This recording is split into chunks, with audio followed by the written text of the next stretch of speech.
भी संविधान बदलावी और आरक्षण दलितों का और SC/ST का आदिवासियों का और भी भारत मिलेगा होगा। 2014 के भारत को आपने इस रूप में देखा होगा कि 2014 के भारत का भारत आज नया भारत है, दुनिया के अंदर जिसका सम्मान है। 2014 के इस भारत में आप देख रहे होंगे किस तरीके से नए भारत में हमें एक नए रूप में भारत को देख रहे हैं। ये नया रूप हमारे सामने है। जिस नए भारत में आप देख सकते हैं दुनिया के अंदर सम्मान बढ़ा है, देश की सीमाएं सुरक्षित हुई है, आतंकवाद और नक्सलवाद का खात्मा हुआ है। तो मेरे भाइयों, अब वह स्थिति नहीं कि कहीं विस्फोट होगा। और इन लोगों ने सेल लगाने का प्रयास किया था। बाबा साहब भीमराव अम्बेडकर ने कहा था देश के अंदर धर्म के आधार पर आरक्षण नहीं होना चाहिए। इस सभा और कांग्रेस के लोग धार्मिक आधार पर बंटवारा करने का प्रयास कर रहे हैं। ये भारत का इस्लामीकरण करने की साजिश है और उसी साजिश के बाहर ये लोग यहाँ पर वोट जिहाद की बात करते हैं। और भाइयों, वोट में जिहाद नहीं होता। दुनिया के सबसे बड़े लोकतंत्र की मजबूती के लिए हमें वोट करना होता है, जिससे हमारा लोकतंत्र और हमारा अधिकार सुरक्षित रहे। और हम उसी अधिकार के लिए आपके पास आए आपसे कहने के लिए ये अधिकार आपका है और आप अपने अधिकार का सदुपयोग करके विकास के लिए, सुरक्षा के लिए, सम्मान के लिए और लोक आस्था को आगे बढ़ाने के लिए एक ऐसी सरकार चुननी चाहिए जो सरकार न केवल आपकी आने वाली पीढ़ी के भविष्य को भी उज्जवल कर सके। और वह कार्य मोदी जी के नेतृत्व में हो रहा है। आत्मनिर्भर और विकसित भारत की परिकल्पना को साकार करने के लिए आत्मनिर्भर भारत का मतलब हर नौजवान आत्मनिर्भर होगा, हर महिला आत्मनिर्भर होगी, हर किसान आत्मनिर्भर होगा, हर व्यापारी आत्मनिर्भर होगा, हर श्रमिक आत्मनिर्भर होगा।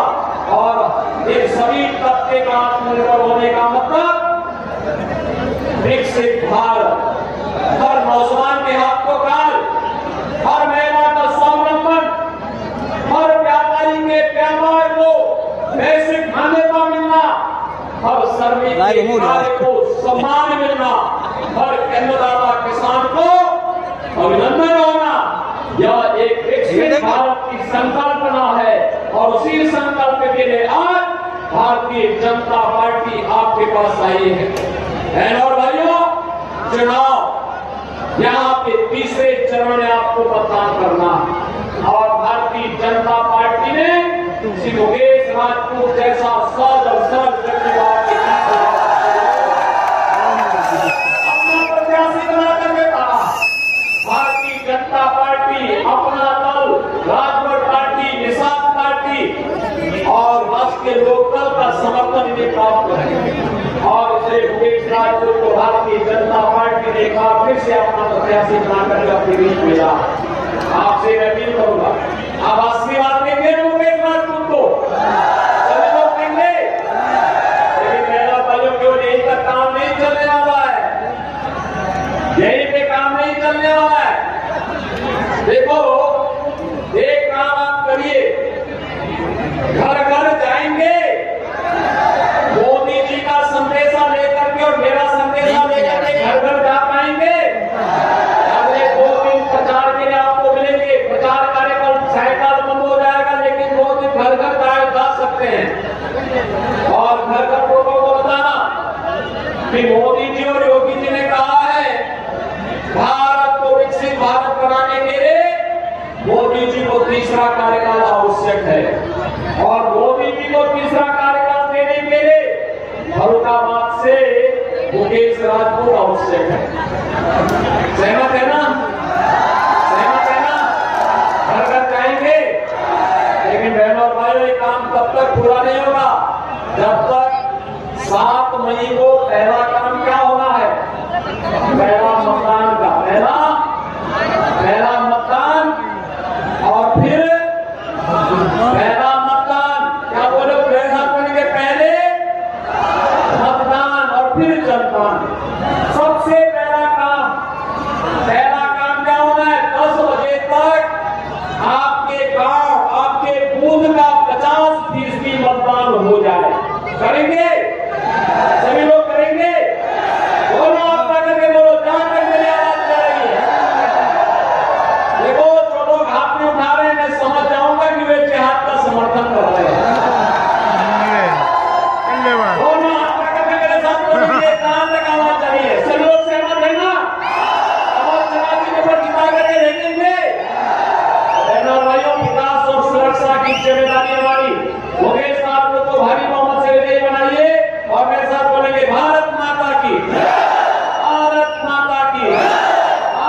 जिन लोगों को जो अवसर मिला था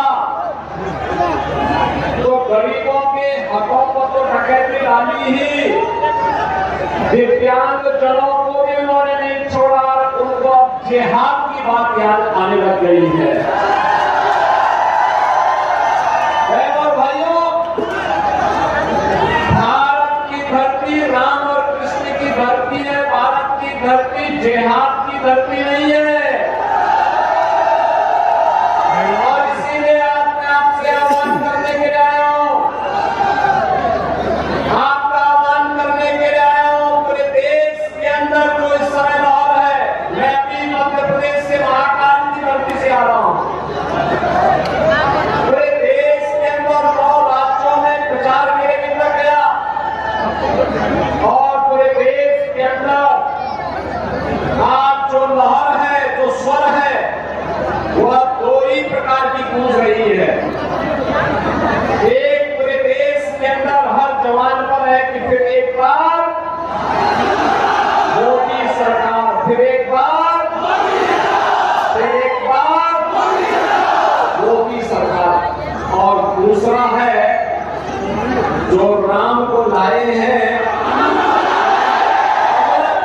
उसको लाएंगे। बहनों भाइयों, आपने बदलते हुए भारत को देखा,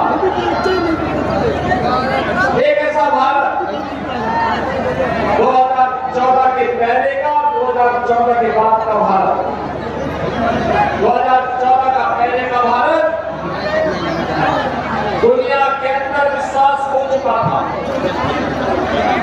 अराजकता का शिकार था, आतंकवाद और नक्सलवाद से ग्रसित था, युवा पलायन करता था, अन्नदाता किसान आत्महत्या करता था,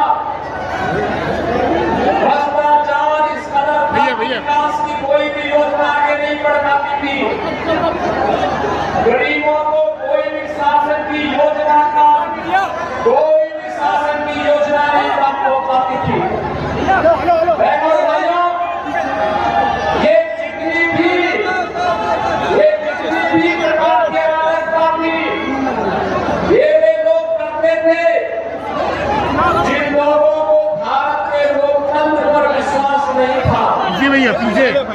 जिन लोगों को देश के लोकतंत्र पर विश्वास था, वे मजबूती के साथ एक भारत श्रेष्ठ भारत के इस कार्यक्रम के साथ जुड़कर के भारत को मजबूत बनाने के लिए आगे बढ़ते थे। लेकिन जिनको भारत की प्रगति अच्छी नहीं लगती थी, वे लोग हर योजना में भ्रष्टाचार ढूंढने का प्रयास करते थे। लेकिन 2014 के भारत को आपने देखा होगा, 2014 के भारत को आपने सोची शुरू में देखा होगा कि 2014 के भारत का भारत आज नया भारत है, दुनिया के अंदर इसका सम्मान है। 2014 के इस भारत में आप देख रहे होंगे किस तरीके से नए भारत में हमें एक नए रूप में भारत को देख रहे हैं। एक नया रूप हमारे सामने है, जिस नए भारत में आप देख सकते हैं दुनिया के अंदर सम्मान बढ़ा है, देश की सीमाएं सुरक्षित नहीं है, आतंकवाद और नक्सलवाद का खात्मा हुआ है। तो बहनों और भाइयों, अब वह स्थिति नहीं कि कहीं विस्फोट होगा और सरकार कहे, कांग्रेस नेतृत्व की सरकार जब सपा बसपा के लोग समर्थन करते थे, तो कांग्रेस की सरकार कहती है कि साहब तो सीमा पार से आतंकवाद है। और आज कहीं जोर से पटाखा भी फट जाएगा तो बहनों भाइयों, तब पाकिस्तान सबसे पहले सफाई देता है और सफाई देकर के कहता है कि मेरा इसमें हाथ नहीं है। और आप सफाई देकर राज का नया भारत कैसा भारत है, उन्हें भारत की ताकत को जानना है कि नया भारत छेड़ता नहीं है, लेकिन अगर कोई छेड़ता है तो उसको छोड़ता भी ये वही भारत है जिस भारत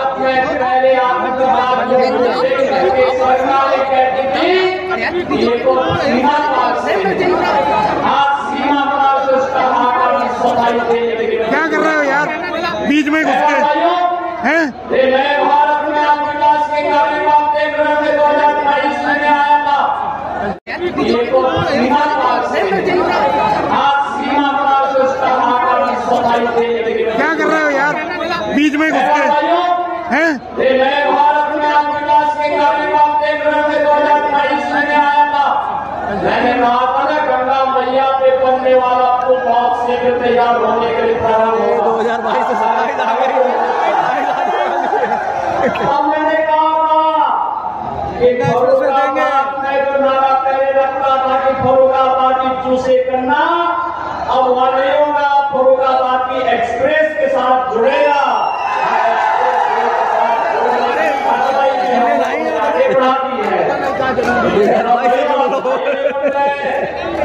एक्सप्रेस वे बन गए।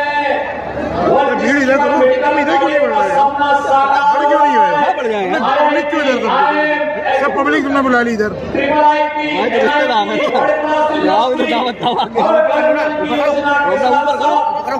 नीचे क्यों जा और गरीब कल्याण योजना हो गया। देश में 80 करोड़ लोग राशन की सुविधा का फ्री में प्राप्त कर रहे हैं। 80 करोड़ लोग भारत में राशन प्राप्त कर रहे हैं और पाकिस्तान में 23 से 24 करोड़ लोग भूखों मर रहे हैं। आप अनुमान करिए लोगों के हाथ की बात कर रहे हैं।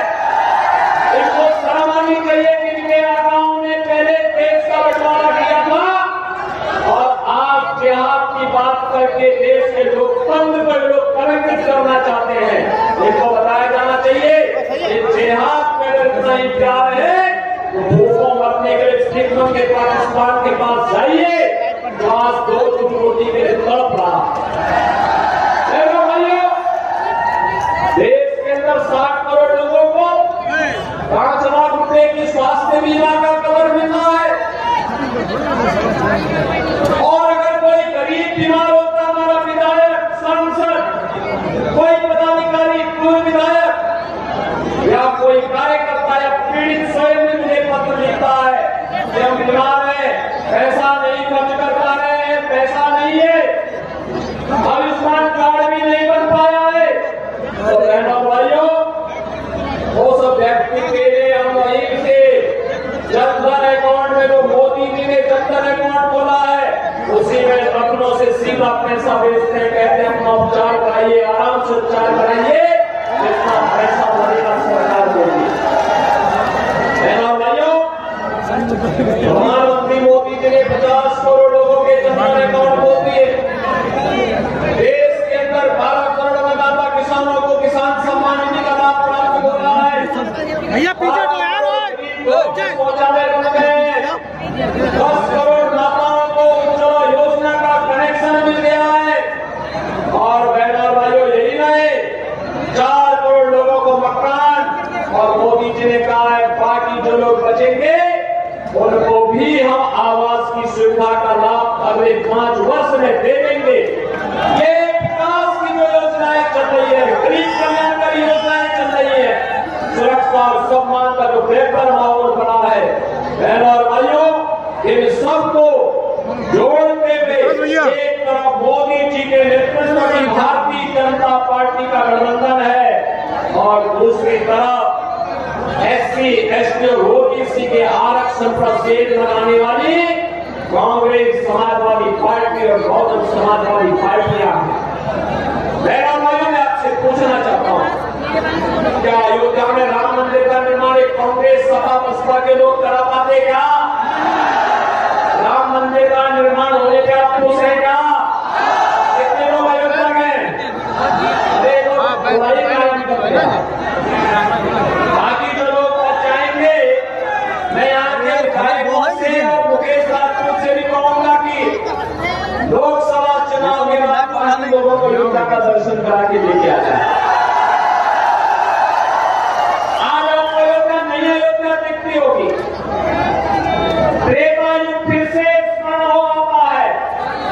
बहनों भाइयों, ये मोदी जी के मार्गदर्शन और नेतृत्व में हुआ हमारी सही तो चल रही है। ये कांग्रेस और सपा के लोग तो कहते थे, ऊपर से क्या कहते थे?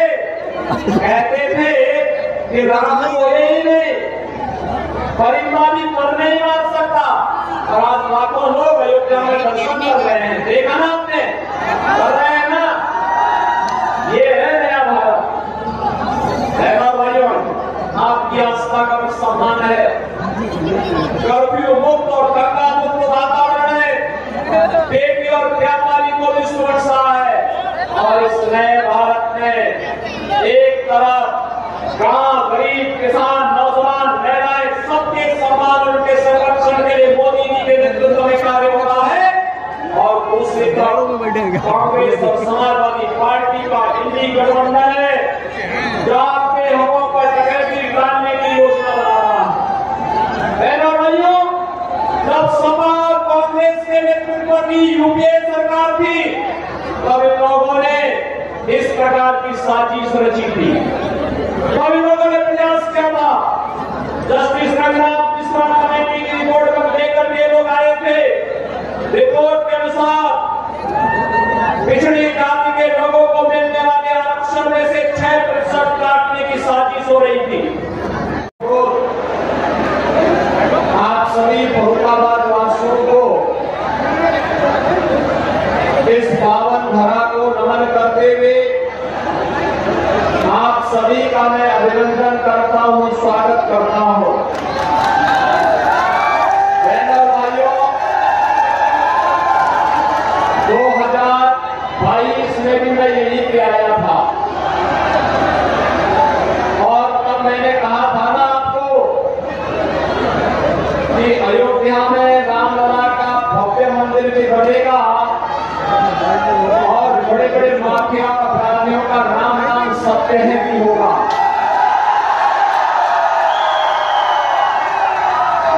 और राम नाम सत्य है कि गूंज की आवाज इतनी तीव्र है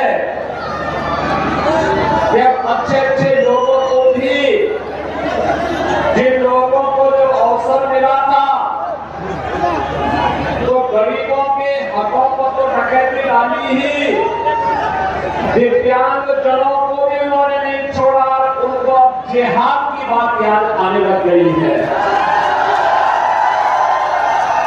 और भाइयों, भारत की धरती राम और कृष्ण की धरती है। भारत की धरती जिहाद की धरती नहीं है। और इसीलिए आज मैं आपसे आह्वान करने के लिए आया हूं, आपका आह्वान करने के लिए आया हूं। पूरे देश के अंदर जो इस समय माहौल है, मैं अभी मध्य प्रदेश से महाकाल की धरती से आ रहा हूं। पूरे देश के अंदर 9 राज्यों में प्रचार मेरे भी लग गया और पूरे देश के अंदर आज जो लहर है, जो स्वर है, वह 2 ही प्रकार की गूंज रही है। एक पूरे देश के अंदर हर जवान पर है कि फिर एक बार मोदी सरकार, फिर एक बार, फिर एक बार मोदी सरकार। और दूसरा है जो राम को लाए हैं उसको लाएंगे। बहनों भाइयों, आपने बदलते हुए भारत को देखा, एक ऐसा भारत 2014 के पहले का, 2014 के बाद का भारत। 2014 का पहले का भारत दुनिया के अंदर विश्वास हो चुका था, अराजकता का शिकार था, आतंकवाद और नक्सलवाद से ग्रसित था, युवा पलायन करता था, अन्नदाता किसान आत्महत्या करता था, भ्रष्टाचार इस कदर था, विकास की कोई भी योजना आगे नहीं बढ़ पाती थी, गरीबों को कोई भी शासन की योजना का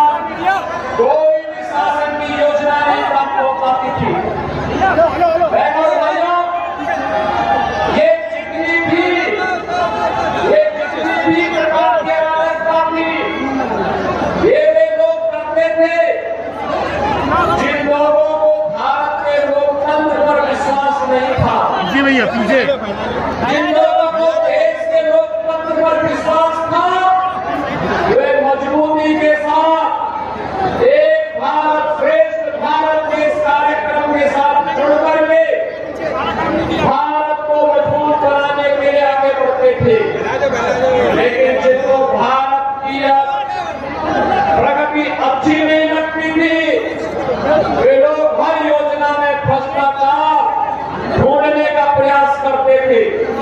लेकिन 2014 के भारत को आपने देखा होगा, 2014 के भारत को आपने सोचित रूप में देखा होगा कि 2014 के भारत का भारत आज नया भारत है, दुनिया के अंदर इसका सम्मान है। 2014 के इस भारत में आप देख रहे होंगे किस तरीके से नए भारत में हमें एक नए रूप में भारत को देख रहे हैं। एक नया रूप हमारे सामने है, जिस नए भारत में आप देख सकते हैं दुनिया के अंदर सम्मान बढ़ा है, देश की सीमाएं सुरक्षित नहीं है, आतंकवाद और नक्सलवाद का खात्मा हुआ है। तो बहनों और भाइयों, अब वो स्थिति नहीं कि कहीं विस्फोट होगा और सरकार कहे, कांग्रेस नेतृत्व की सरकार जब 1.25 लाख के लोग समर्थन करते थे, तो कांग्रेस की सरकार कहती है कि साहब तो सीमा पार से आतंकवाद है, और आज कहीं जोर से पटाखा भी फट जाएगा तो बहनों और भाइयों, तब पाकिस्तान सबसे पहले सफाई देता है और सफाई करके कहता है कि मेरा इसमें हाथ नहीं है, और वहाँ आप सफाई देकर राज का नया भारत कैसा भारत है, उन्हें भारत की ताकत को जानना है कि नया भारत छेड़ता नहीं है, लेकिन अगर कोई छेड़ता है तो उसको छोड़ता भी